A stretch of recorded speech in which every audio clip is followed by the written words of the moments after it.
Hey guys, तो कैसे हैं आप लोग? कैसे चल रही है पढ़ाई? By the way, this is Chirag Dahiya and हम यहाँ पर कर रहे हैं पार्लियामेंट्री सिस्टम। एंड अब तक हम पढ़ चुके हैं पार्लियामेंट कहाँ से हमारा जो है उसको सैंक्शन या मैंडेट कौन देता है, that is constitution of India. Parliament को और क्या क्या कहा जाता है पार्लियामेंट्री सिस्टम ऑफ गवर्नमेंट को? फॉर एग्जांपल हम उसको रिस्पॉन्सिबल गवर्नमेंट भी बोलते हैं एंड इसके अलावा हम उसको prime ministerial form of government भी बोलते हैं, वेस्टमिंस्टर फॉर्म ऑफ गवर्नमेंट भी बोलते हैं। ये सिंपल फॉर्म ऑफ आप ओमिट कर सकते हो। उसके अलावा फिर हमने फीचर्स देखे थे पार्लियामेंट्री गवर्नमेंट के, ठीक है। उसके अंदर एक हमारे नॉमिनल एंड रियल एग्जीक्यूटिव होते हैं जो कि हमारे प्रेसिडेंट एंड प्राइम मिनिस्टर होते हैं। उसके अलावा हमने मेजोरिटी पार्टी रूल देखा था। सिंपल भाषा में जो party majority number of seats जीतेगी वो गवर्नमेंट फॉर्म करेगी और उनकी कलेक्टिव रिस्पॉन्सिबिलिटी होगी। They sink and swim together and which is mention in article 75, ठीक है। पॉलिटिकल होमोजेनिटी है वो एक इसका फीचर है कि ये प्रेफर किया जाता है, इट्स प्रेफर्ड दैट कि पॉलिटिकल होमोजेनिटी रहे। एंड ऑब्वियसली अगर कोई मेजोरिटी पार्टी रूल हो रहा है, ठीक है, तो मतलब सारे जो लोग हैं वो एक ही पार्टी को बिलोंग कर रहे हैं और हर एक पार्टी का अपनी एक आइडियोलॉजी होती है, तो पॉलिटिकल होमोजेनिटी होना लाजमी है, ठीक है। उसके अलावा डबल मेंबरशिप है। डबल मेंबरशिप ऑब्वियसली बिकॉज जो एमपीज होते हैं उन्हीं में से कुछ लोग हमारे मिनिस्टर्स बनते हैं, जो कि एग्जीक्यूटिव भी होते हैं और लेजिस्लेचर भी होते हैं, ठीक है। फिर leadership of the prime minister की prime minister is the primus inter pares, he is the first among the equals, he is the leader of the Lok Sabha, the parliament and the council of ministers और the cabinet. And उसके अलावा dissolution of lower house के prime minister के पास, being an executive, prime minister के पास power होती है कि वो जो लोकसभा है which is part of the parliament, is not entirely the parliament, वो उसको डिसॉल्व करा सकते हैं रेकमेंड करके प्रेसिडेंट को। Can be dissolve, Lok Sabha can be, lower house of the parliament can be dissolved by the president on recommendation of the prime minister, ठीक है। Secrecy, oath of secrecy सारे के सारे मिनिस्टर्स हैं वो लेते हैं, ठीक है। वो ओथ ऑफ ऑफिस भी लेते हैं एंड ओथ ऑफ सीक्रेसी भी लेते हैं। एंड ये सारे के सारे हमने बेयर एक्ट के अंदर एक एक एक्ट जो थे वो समझे थे। उसके अलावा हमने फीचर्स ऑफ प्रेसिडेंशियल गवर्नमेंट भी देखा था। उसके अंदर सबसे जो मेन इंपॉर्टेंट जो फ़र्क है वो यही था कि for example the bed rock of the parliamentary government या parliamentary system is that executive is responsible to legislature, and इसी का उल्टा, exactly ulta, which is not legislature is responsible to executive but executive is not responsible to the legislature, is the notion in the presidential government। तो उसके अंदर बस यही है कि एग्जीक्यूटिव अपनी खुद की डायरेक्शन में काम करते हैं, लेजिस्लेचर अपनी डायरेक्शन में काम करते हैं। जो प्रेसिडेंट हैं वो lower house of the Congress जो है वो पार्लियामेंट का अमेरिका की पार्लियामेंट को कांग्रेस कहा जाता है, तो उनके लोअर हाउस को प्रेसिडेंट जो है वो डिसॉल्व नहीं कर सकते हैं, ठीक है। एंड फॉर एग्जांपल वहाँ के जो प्रेसिडेंट हैं उनके यहाँ पे 4 साल का टेन्योर होता है, यहाँ पे 5 साल का टेन्योर होता है। एंड उनका एक किचन कैबिनेट होता है उनके प्रेसिडेंट का, जिसको वो खुद ही अपॉइंट करते हैं, वो सेक्रेटरीज होते हैं। एंड ये मतलब these are the features of presidential form of government, ठीक है। उसके बाद हमने मेरिट्स एंड डीमेरिट्स देखे थे, ठीक है। मेरिट्स के अंदर से ही निकल के कुछ डीमेरिट्स आ रहे थे।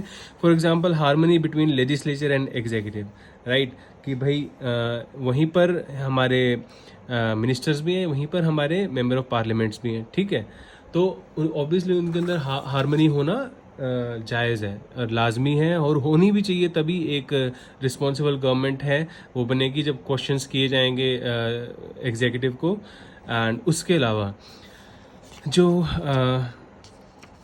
यहाँ पर है,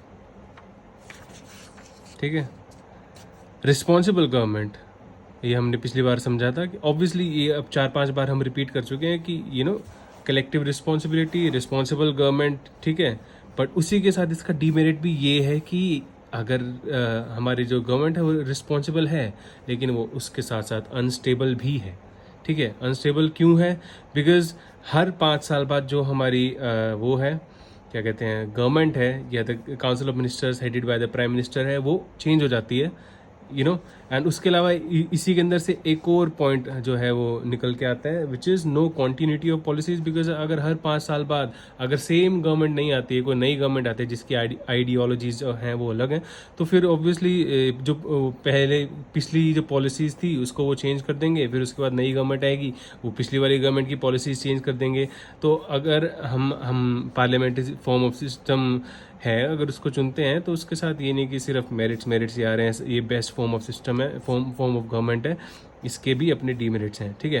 उसके अलावा क्या है, प्रिवेंट्स डेस्पोटिज्म, ठीक है। Under this system the executive authority is vested in a group of individuals, ठीक है, and not in a single person. तो यहीं पर ये क्या बोल रहे हैं कि एक सिंगल पर्सन को तुम सारी पावर्स नहीं दे रहे, अलग अलग काउंसिल ऑफ मिनिस्टर्स है जो अलग अलग लोग हैं उनके अंदर एक अलग अलग डिपार्टमेंट उनको दिया जाता है जिसके वो काम करते हैं जिसके लिए वो, ठीक है। तो यहाँ पे डेस्पोटिज्म है वो बच जाता है, लेकिन इसी के साथ साथ वो इसका डीमेरिट भी यहीं पर दे देते हैं कि डिक्टेटरशिप ऑफ कैबिनेट, कि भाई ऑल्दो वो लोग जो हैं वो अलग अलग हैं, उनको अब एक इंसान के अंदर सारी पावर नहीं दी है, लेकिन ऐसा भी होता है because the prime minister is the leader of the Lok Sabha, of the party, of the parliament, ठीक है। तो जो प्राइम मिनिस्टर जो भी बोलेंगे, whatever is gonna be the prime minister's mandate, the party will have to follow it. Why? दूसरे देशों में ऐसा नहीं होता, लेकिन यहाँ पर होता है because of one thing which is called as whip। And whip क्या होता है ऊपर ऊपर से मैं अभी बता देता हूँ, लेकिन हम आगे पढ़ेंगे विप क्या होता है। लेकिन विप इज जस्ट दैट कि अगर एक पार्टी जो है अगर उसके जो हेड है उन्होंने कुछ बोला है कि फॉर एग्जांपल आज कोई लॉ जो है वो पास होना है, ठीक है, और कोई मोशन है जो पास होना है अगेंस्ट या फॉर, तो उसके अंदर जो पार्टी है वो बताती है अपने मेंबर्स को कि आज के इस मोशन के लिए जो हम बैठेंगे इसके अंदर आपको यस बोलना है विच इज़ आइज, ठीक है, और नो बोलना है विच इज़ ने। ऐसे ये ब्रिटिश टाइम से आइज एंड नेज चलते आ रहे हैं। तो अगर वो उसको नहीं मानते तो वो भी डिफेक्शन के अंदर आता है, जो कि एंटी डिफेक्शन लॉ के अंदर आता है, ठीक है। तो अगर वो अबाइड नहीं करेंगे इस चीज़ से कि जो भी पार्टी के लीडर्स ने बोला है, तो वो क्या कहते हैं उनको चार्ज किया जा सकता है एंटी डिफेक्शन के अंदर। तो फिर यहाँ पर ऐसा फिर इसके चलते क्या होता है कि भाई फिर जो भी प्राइम मिनिस्टर बोलते हैं वही होना होता है, वही करना पड़ता है बाकी सारे मेंबर्स ऑफ द पार्टी को, और कभी कभार उनको तब भी करना पड़ता है जब वो नहीं चाहते हैं, और इसकी वजह से उनका एक डिक्टेटरशिप होने के चांसेस बढ़ जाते हैं, ठीक है। एंड और हमारे पास जो मेरिट्स थी वो थी रेडी ऑल्टरनेटिव गवर्नमेंट। अब यहाँ पर ये जो पॉइंट है ये क्या है कि this is the merit of parliamentary system, ठीक है, but it does not mean that this provision is available in Indian parliamentary system.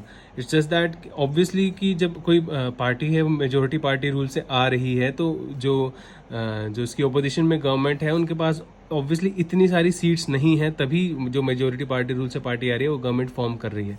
तो ओपोजिशन में जो लोग होते हैं वो उनका बहुत कम ही नंबर होता है, ठीक है, और वो इतने नहीं होते कि वो अच्छे से भी अपोज कर पाएँ या एक ऑल्टरनेटिव गवर्नमेंट फॉर्म करके रख सकें, पर दूसरे देशों में फॉर एग्जांपल यूके में होता है, ठीक है।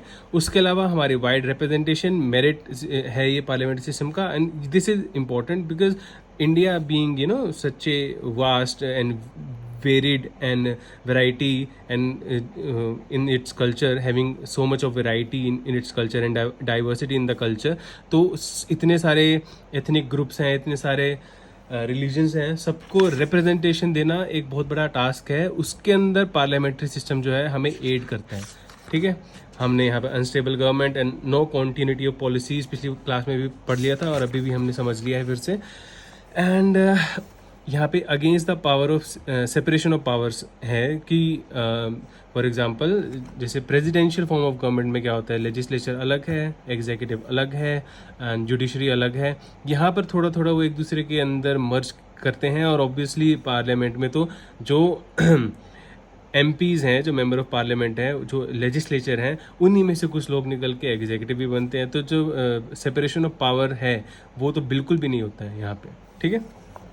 एंड गवर्नमेंट बाय एमेच्योर्स, ठीक है, ये एक डीमेरिट है। इसका मतलब, इसका सिंपल मतलब बस ये है कि जो हमारे मिनिस्टर्स या MLAs या MLCs जो बन के आते हैं आगे, वो एक्सपर्ट्स नहीं होते हैं अपनी फील्ड में। They are just representative of their people. तो एंड ऑब्वियसली जो गवर्नमेंट है, जो एडमिनिस्ट्रेशन है या जो कंट्री है, उनको तो हमारे ये the people, the MLAs, the MPs, they are just faces, the ones who are running the country are the IAS, okay, Indian administrative service people, okay. तो उसके बाद हमने ये पढ़ा कि भाई reason for adopting parliamentary system, कि India में हमने पार्लियामेंट्री सिस्टम को क्यों अडॉप्ट किया। Sorry for the hair.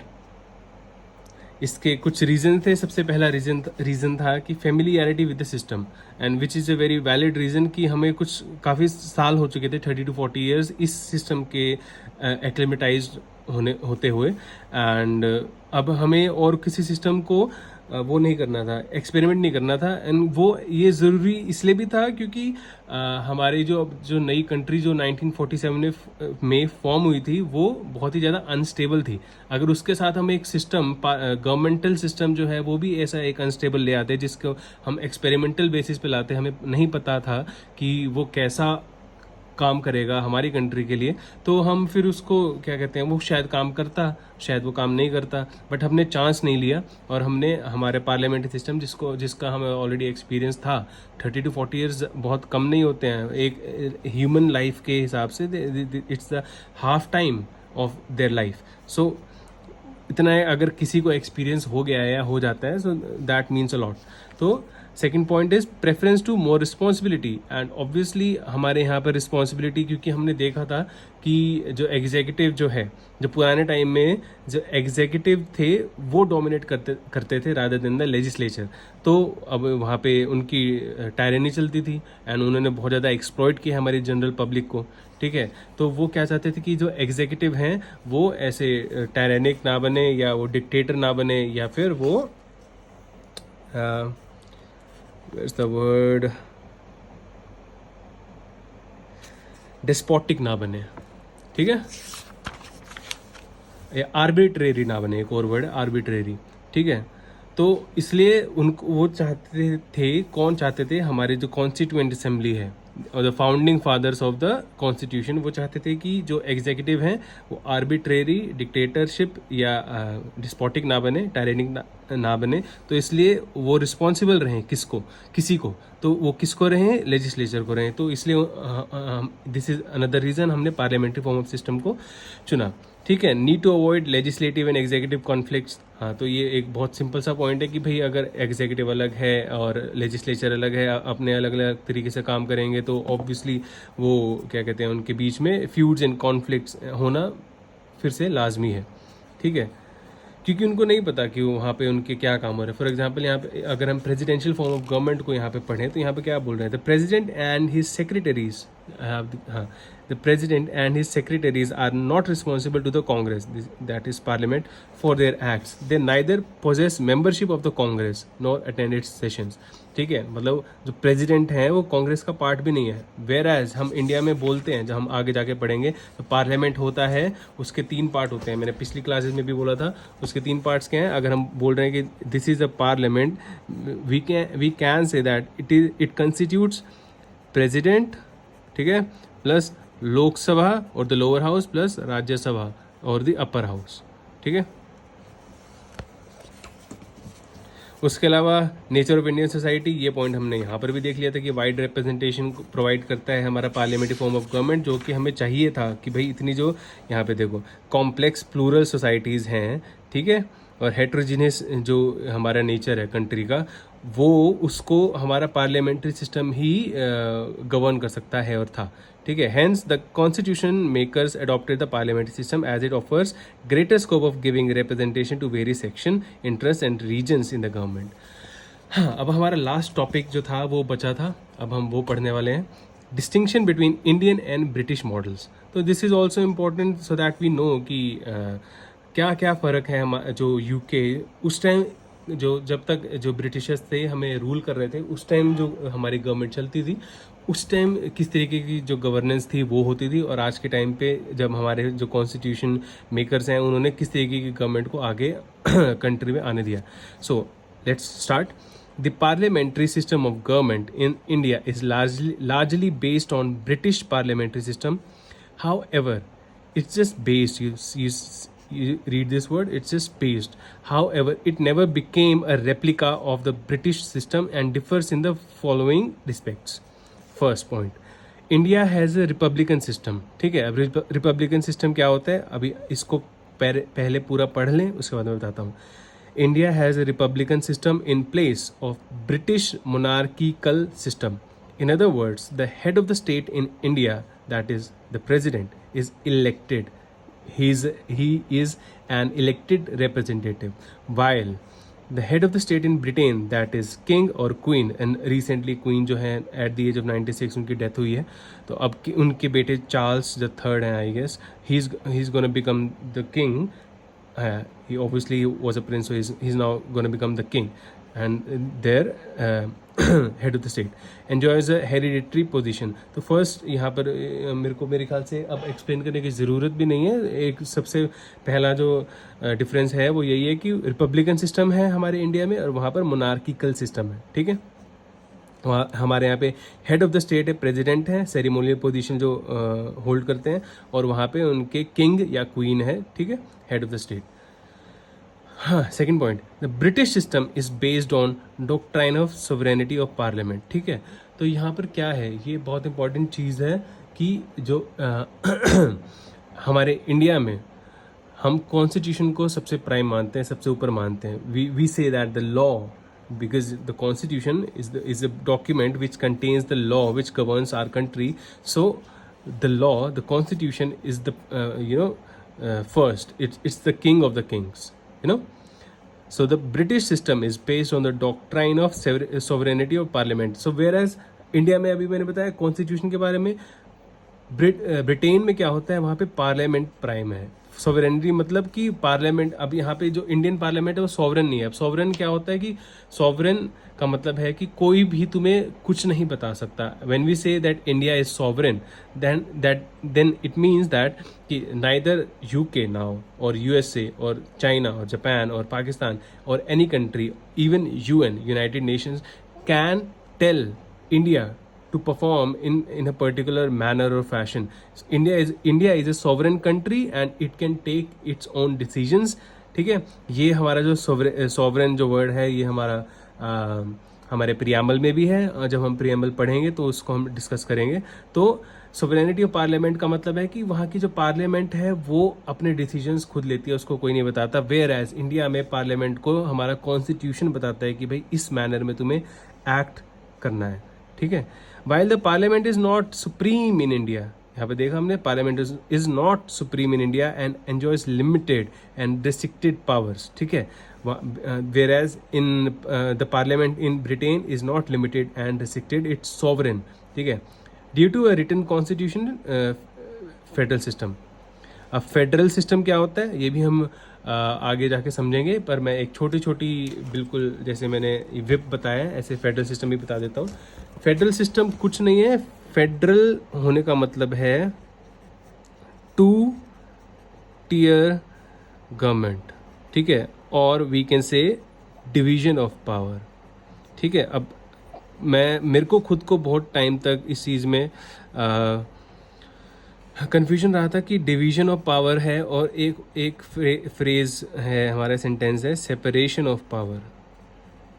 ठीक है, तो इन दोनों में क्या फ़र्क है, क्या ये सेम है क्या अलग है? तो हमारे जो पॉलिटी है उसमें एटलीस्ट इन दोनों का मतलब जो है वो अलग है.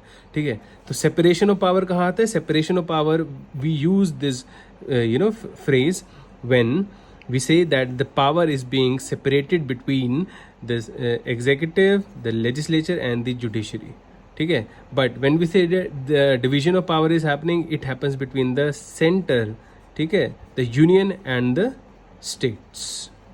ठीक है, एंड जो जिस कंट्री में 2 टियर गवर्नमेंट होती है, ठीक है, वो टियर कह रहा हूँ, वो कंट्री कहलाती है फेडरल इन नेचर, ठीक है। तो इंडिया को हम बोलते हैं India is a federal nation with A unitary tilt. हम ये बोलते हैं India is a federal country, क्योंकि हमारे यहाँ पे जो गवर्नमेंट है, जो पावर है, ठीक है, पावर किसके पास होती है, बेसिकली गवर्नमेंट के पास ही होती है।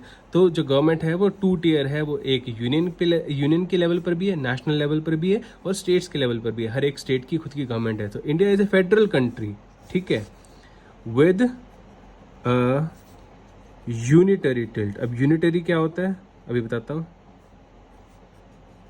ठीक है। यूनिटरी मतलब जो फेडरल नहीं होता है, जहाँ पर सिर्फ एक गवर्नमेंट होती है, जो कि है यूनियन गवर्नमेंट या नेशनल गवर्नमेंट, जो ओवरऑल कंट्री के ऊपर गवर्न करती है। कोई हर एक स्टेट या फॉर एग्जांपल यूनियन टेरिटरीज होगी जैसे, उनकी कुछ अपनी खुद की अलग से गवर्नमेंट नहीं होती है, सेकंड टियर नहीं होता है, ठीक है। तो यहाँ पर अब यूनिटरी टिल्ट क्यों बोल रहे हैं, अब बेसिकली उस गवर्नमेंट में जो यूनिटरी गवर्नमेंट होती है, सारी की सारी पावर जो होती हैं सेंटर के पास ही होती हैं, ठीक है। Centre is supreme, centre is the powerful. तो हमारे इंडिया में क्या है, हमारा स्ट्रक्चर तो फेडरल है, लेकिन जब पावर है, डिवीजन ऑफ पावर है, वो फिर भी थोड़ा सा in favour of the centre है। तो हमारी जो सेंटर है is a little more powerful than the states. The central government is a little more powerful than the state governments. So this is what it means. हाँ, तो British system is based on the doctrine of sovereignty of parliament, यानी कि वहाँ की जो parliament है वो sovereign है, वो अपने डिसीजंस खुद ले सकती है। उसको कोई there is no constitution as such which is supreme उनको बताने के लिए कि तुम्हें ऐसे एक्ट करना चाहिए। And whereas while the parliament is not supreme in India and enjoys limited and restricted powers, ठीक है, due to the written constitution federal system. Judicial review क्या है, अभी आप सिर्फ इसको ये मान सकते हो कि जो भी एग्जीक्यूटिव जो है वो कर रहा है, या जो भी लेजिस्लेचर है वो कर रहा है, फॉर क्या कहते हैं, नए नए लॉज जो हैं उनको एनैक्ट करना या उनको इम्प्लीमेंट करना, everything is under the purview of judicial review, ठीक है। And it comes from article 13 या आर्टिकल 13 में से जो जुडिशल रिव्यू है वो निकल के आता है। एंड इसके कंप्राइज विद आर्टिकल 32, ठीक है, जो हमारे रिट्स हैं। या आर्टिकल 32 में हम ये नहीं बोल सकते कि हमारे रिट्स हैं, बस ये बोल सकते हैं कि custodian of the constitution is our judiciary. अब मैं इतना सारा आपको इन्फॉर्मेशन एकदम से नहीं देना चाहता, तो आप जस्ट इतना याद रखो कि everything in India is under judicial review, कि अगर कुछ भी अगेंस्ट द कॉन्स्टिट्यूशन और इन कॉन्ट्रावीनिंग द कॉन्स्टिट्यूशन कुछ भी होगा, कुछ भी अलग होगा जो कि हमारी एग्जीक्यूटिव या पार्लियामेंट जो है वो करेंगे, तो हमारा जो जुडिशरी है वो आके हमें वहाँ पर सेव करेगी, ठीक है। वो उसको देखेगी कि वो सही है या नहीं है, वो वैलिड है, कॉन्स्टिट्यूशनली वैलिड है या नहीं है, और उसको फिर वो इनवैलिड या वॉइड भी डिक्लेयर कर सकती है, ठीक है। एंड फंडामेंटल राइट्स, तो फंडामेंटल राइट्स भी हम आगे पढ़ेंगे। तो बेसिकली ये क्या कह रहे हैं कि जो हमारा पार्लियामेंट है, it is restricted by the fundamental rights, the judicial review, the federal system, ठीक है, and in all the written constitution. उसके अलावा थर्ड पॉइंट क्या है, in Britain the prime minister should be a member of lower house, ठीक है, house of the Commons. अब देखो हमने यहाँ पर 3 चीज़ें अब तक पढ़ ली हैं। क्या जो हमारा इंडिया है, हम वहाँ यहाँ पर अपने जो हमारा लोअर हाउस है उसको बोलते हैं लोकसभा, ठीक है। जो यूएसए है उसको वहाँ पर हम लोअर हाउस को बोलते हैं हाउस ऑफ रिप्रेजेंटेटिव्स, ठीक है। अब और जो ब्रिटेन है वहाँ पर हम लोअर हाउस को बोलते हैं हाउस ऑफ कॉमन्स, ठीक है। तो दिस इज समथिंग जो एक बेसिक जनरल नॉलेज हो गई है। हम ये अपने आंसर राइटिंग में लिखते हैं, अगर जैसे हम अगर लिखेंगे तो जो एग्जामिनर है उसको मतलब ये पता चलेगा कि भाई ठीक है, इस बंदे को पता है, इतना छोटा सा एक डिटेल पता है, ठीक है। In India, the Prime Minister may be a member of any of the 2 houses of the Parliament. So it is a very meager difference that कि जो हमारा Prime Minister है वो राज्यसभा से भी हो सकता है, वो लोकसभा से भी हो सकता है, बट मतलब बेसिकली अपर हाउस से भी हो सकते हैं या लोअर हाउस से भी हो सकते हैं। Whereas in Britain they have to have be from the lower house only, ठीक है। 4th पॉइंट, यूजुअली इसका एग्जांपल हमारे पास मिसेस इंदिरा गांधी हैं, ठीक है, वो राज्यसभा से ही इलेक्ट होकर आए थे। एंड रिसेंट आप जो ममता बनर्जी हैं, हम उनका एग्जांपल ले सकते हैं, ठीक है। Usually the members of parliament alone are appointed as ministers in Britain. In India, a person who is not a member of parliament can also be appointed as minister but for a maximum period of 6 months. तो ये तो हमें पता ही है कि maximum period of 6 months वाला जो condition है वो इंडिया में है। एंड अगर किसी को याद ना हो, वो अगर किसी ने नहीं देखी हो तो पिछले वाले वीडियोस में जाकर देखना, वो था आर्टिकल 75 एंड क्लॉज 5, राइट। पर this is not allowed in Britain, right. अब लास्ट हमारे 2 5th एंड 6th हमारे पॉइंट्स बचे हैं, उसके बाद हम स्टार्ट करेंगे parliament. Britain has the system of legal responsibility of the minister while India has no such system, ठीक है। So what does it mean is that तो हमारे जो ब्रिटेन है, ठीक है, ब्रिटिश पार्लियामेंट है, ब्रिटिश गवर्नमेंट है, ब्रिटिश पॉलिटिकल सिस्टम है, इसमें क्या है, अब हमारे जो उनके हेड ऑफ स्टेट हैं वो कौन है, उनके किंग और क्वीन, और we can call them or him or her his or her royalty, all right। तो वहाँ पर बेसिकली क्या है कि अगर फॉर एग्जांपल अब जब हम प्रेसिडेंट के बारे में पढ़ेंगे तो हम वहाँ पर पढ़ेंगे कि everything which happens in the country by the executive happens in the name of president, under the name of, not in, under the name of president। तो what does it mean कि जो भी एग्जीक्यूटिव ऑर्डर है या कुछ भी है वो हो रहा है वो under the name of president है, because he is the first citizen of India and he is the head of the state. So is the case in Britain, ठीक है। But what happens is in Britain, for example अगर किसी executive order की वजह से किसी जो common man है या कोई भी कुछ भी फॉर एग्जाम्पल गलत हो जाता है, ठीक है, किसी की जान चली जाती है या कुछ जो है लॉ है या कोई एक्ट है उसके चलते किसी को कोई प्रॉब्लम हो जाती है, ठीक है, तो वो ऑब्वियसली अब वो जुडिशरी और पुलिस को वो क्या कहते हैं अप्रोच करेंगे। अब now when we say that it is under the name of president, that means कि अगर वो एग्जीक्यूटिव ऑर्डर जो था लिया गया, ठीक है, फॉर एग्जांपल अगर हम ऐसे बोलते हैं कि उड़ीसा में बोल दिया कि हमारा वो हरिकेन आने वाला है, ठीक है, स्टॉर्म आने वाला है, तो वहाँ पे सारे लोगों को इवैक्यूएट करा दिया और उनको बोल दिया कि भाई यहाँ से चले जाओ, लेकिन अब स्टॉर्म नहीं आया, ठीक है।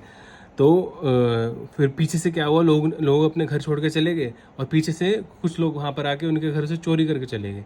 अब who is responsible in this, the executive और द प्रेसिडेंट, ठीक है। तो by default what happens is that कि obviously under the name of president बोल रहे तो हम बोलेंगे president is responsible, but you can not जाके तुम प्रेसिडेंट को तो जेल में इस चीज़ के लिए नहीं डाल सकते। तो ऐसे ही वहाँ पर भी यही होता है कि अब तुम किंग और क्वीन है, he is I don't know if he और she is the first citizen in Britain, but it's not possible there to go and arrest his royalty और हर रॉयल्टी। तो इसलिए वहाँ पे जो अगर कुछ ऐसा कुछ प्रॉब्लम होता है तो उस केस में जो भी लीगल रिस्पॉन्सिबिलिटी होती है, ठीक है, वो मिनिस्टर्स की होती है, ठीक है। While India has no such system, मतलब इंडिया में ऐसा कुछ सिस्टम है ही नहीं, ठीक है। मिनिस्टर्स की कोई रिस्पॉन्सिबिलिटी नहीं है, जबकि वहाँ पे मिनिस्टर्स जो हैं वो they take the responsibility instead of the king और queen. Unlike in Britain, the ministers in India are not required to countersign the official acts of the head of the state, ठीक है। वहाँ पर उनको counter sign करना होता है so that when anything wrong which happens so they become responsible for it instead of the king और queen. And last point is shadow cabinet. Shadow cabinet is an unique institution of British cabinet system. It is formed by the opposition party to balance the ruling cabinet and to prepare its members for future ministerial office. There is no such institution in India. तो बस हम इतना यहाँ से समझ सकते हैं कि जो हमारा इंडिया है यहाँ पे शेडो कैबिनेट नहीं होता है और वहाँ पर शेडो कैबिनेट होता है, ठीक है। अब हम पार्लियामेंट पे आ जाते हैं जल्दी से, इस वीडियो को हमें ज़्यादा लंबा नहीं खींचना है। So parliament is chapter 22। Right, देखते हैं आज हम कितना पार्लियामेंट ख़त्म कर पाते हैं। It's a very long chapter, so let's start. The parliament is the legislative organ of the union government. ठीक है, तो यहाँ पर क्या बोल रहे हैं, the parliament is the legislative organ of the union government.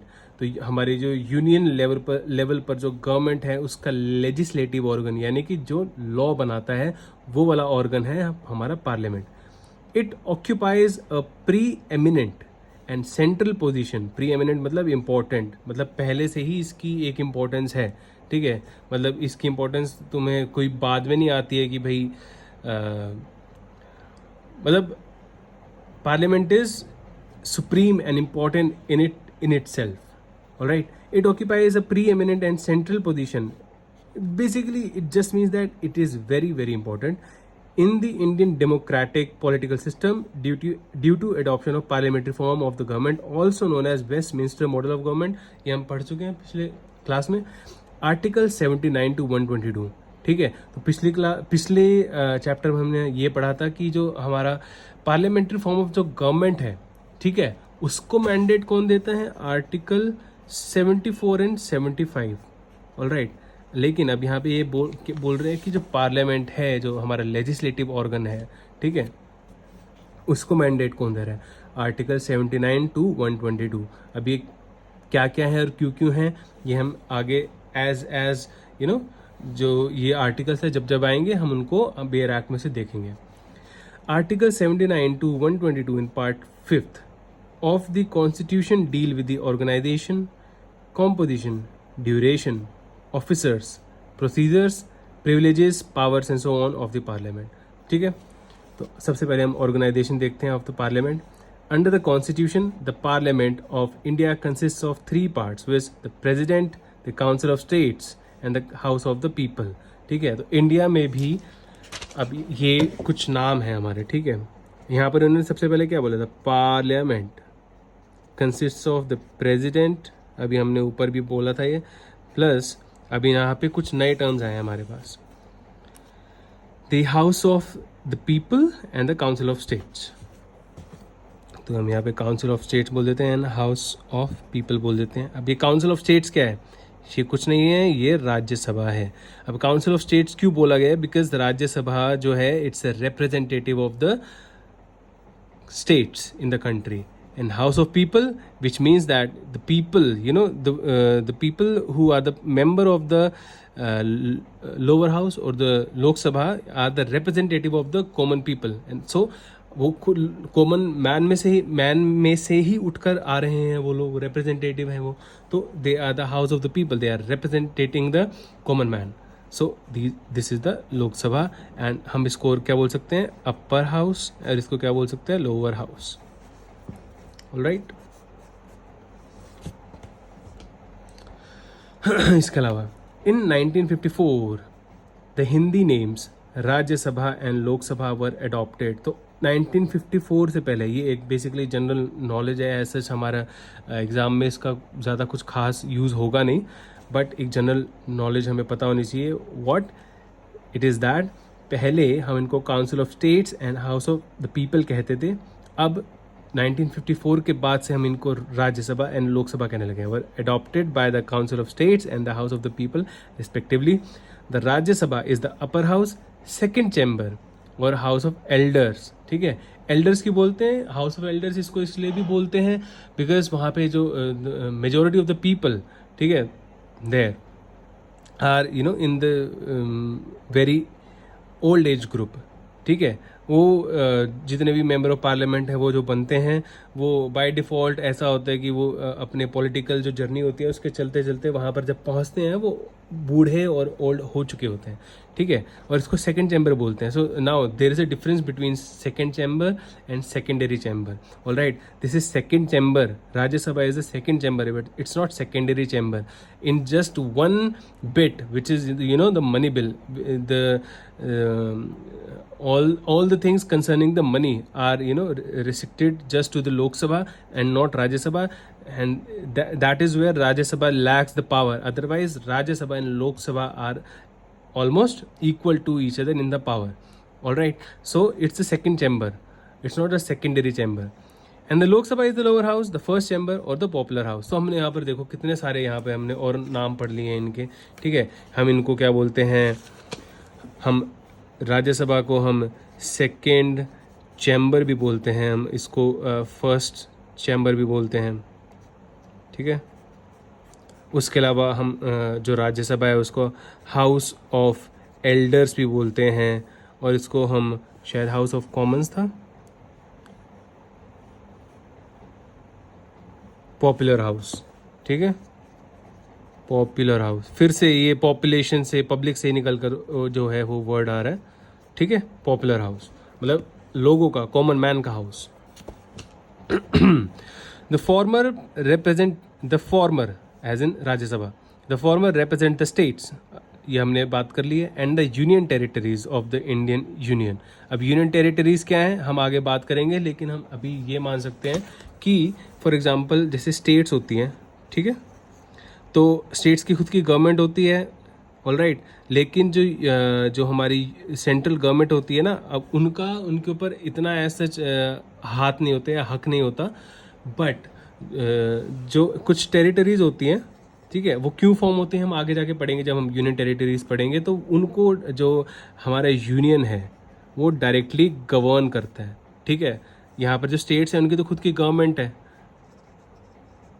लेकिन यूटीज़ हम इनको बोलते हैं। फॉर एग्जांपल अभी रिसेंटली हमारे जम्मू एंड कश्मीर जो लद्दाख है वो हमारे यूटीज़ बने हैं, ये सबको पता ही होगा।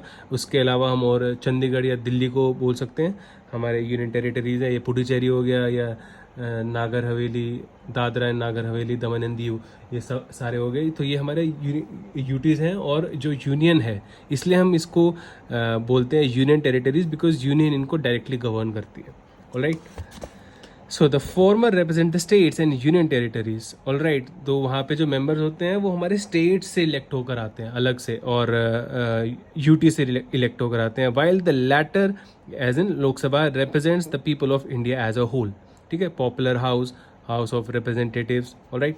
दो the president of India is not a member of either house of parliament and does not sit in the parliament to attend its meetings, he is an integral part of parliament, ठीक है। तो वो parliament का member नहीं है, ठीक है, लोकसभा या राज्यसभा के वो मेंबर नहीं है, but he is still an integral part of the parliament, ठीक है, which is not the case with president of America, all right. वहाँ के पार्लियामेंट को कांग्रेस कहते हैं, और he is not the part of the Congress. This is because a bill passed by both the houses of parliament, ठीक है, that is Lok Sabha and Rajya Sabha, can not become law without the president's ascent, ठीक है। President जब तक उस bill को ascent नहीं देंगे वो एक एक्ट नहीं बनेगा। He also performs certain functions relating to the proceedings of the parliament. For example, he summons and prorogues both the houses. Summons as in when president summons the houses, that is when the houses sit and hold their meetings, and when he prorogues the houses, that is when they take their breaks and recess.